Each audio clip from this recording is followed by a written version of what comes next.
दोस्तों आज 3 अगस्त 2022 को बिरला सॉफ्ट लिमिटेड के क्वार्टर 1 के फाइनेंशियल रिजल्ट को पब्लिश कर दिया गया है। तो चलिए हम लोग इसे एनालाइज करते हैं। ये इस कंपनी का कॉन्सोलिडेटेड फाइनेंशियल रिजल्ट है और यहाँ सारे फिगर मिलियन में बताए गए हैं।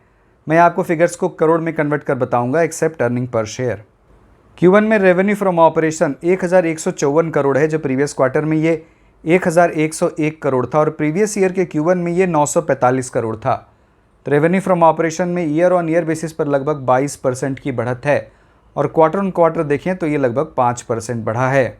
Q1 में टोटल इनकम 1170 करोड़ के आसपास है, जो प्रीवियस क्वार्टर में ये 1124 करोड़ था और प्रीवियस ईयर के Q1 में ये 967 करोड़ था। तो टोटल इनकम में ईयर ऑन ईयर बेसिस पर 21% की बढ़त है और क्वार्टर ऑन क्वार्टर देखें तो ये 4% बढ़ा है। Q1 में प्रॉफिट बिफोर टैक्स 162 करोड़ है, जो प्रीवियस क्वार्टर में 173 करोड़ था और प्रीवियस Q1 में ये 151 करोड़ था। तो प्रॉफिट बिफोर टैक्स में ईयर ऑन ईयर बेसिस पर लगभग 7% की बढ़त है, लेकिन क्वार्टर ऑन क्वार्टर बेसिस पर ये 6% गिरा है। Q1 में नेट प्रॉफिट या profit after tax 120 crore 72 lakh है, जो प्रीवियस क्वार्टर में ये 132 करोड़ 89 लाख था और प्रीवियस Q1 में ये 113 करोड़ 64 लाख था।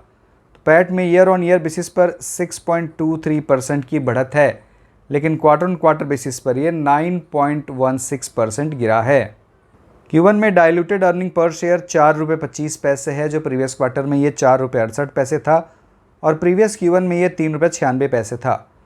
तो डाइल्यूटेड अर्निंग पर शेयर में ईयर ऑन ईयर बेसिस पर लगभग 7% की बढ़त है और क्वार्टर ऑन क्वार्टर बेसिस पर ये 9% गिरा है। कंसोलिडेटेड एबिटा 170 करोड़ है, जो प्रीवियस क्वार्टर में 174 करोड़ था और प्रीवियस Q1 में ये 151 करोड़ था। तो एबिटा में ईयर ऑन ईयर बेसिस पर लगभग 12% की बढ़त है, लेकिन अगर हम लोग क्वार्टर ऑन क्वार्टर बेसिस पर देखें तो एबिटा 2.7% गिरा है। और अगर हम लोग इस एबिटा के मार्जिन को देखें तो क्वार्टर 1 में एबिटा का मार्जिन 14.7% है, जो प्रीवियस क्वार्टर में 15.8% था और प्रीवियस ईयर के Q1 में लगभग 16% था। तो एबिटा का margin year on year basis पर और क्वार्टर ऑन क्वार्टर दोनों ही बेसिस पर थोड़ा गिरा है।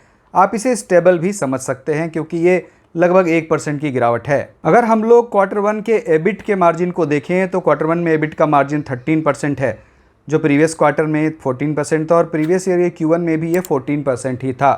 तो एबिट के मार्जिन में भी ईयर ऑन ईयर और क्वार्टर ऑन क्वार्टर दोनों ही बेसिस पर 1% की गिरावट है। तो मेरे हिसाब से ये स्टेबल ही है।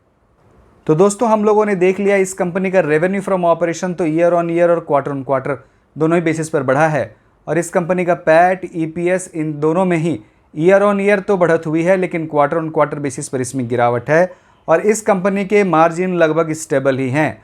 तो मुझे इस कंपनी के रिजल्ट अच्छे ही लग रहे हैं। तो दोस्तों इस वीडियो में इतना ही। अब आपसे अगले वीडियो में मुलाकात होगी। बहुत बहुत धन्यवाद।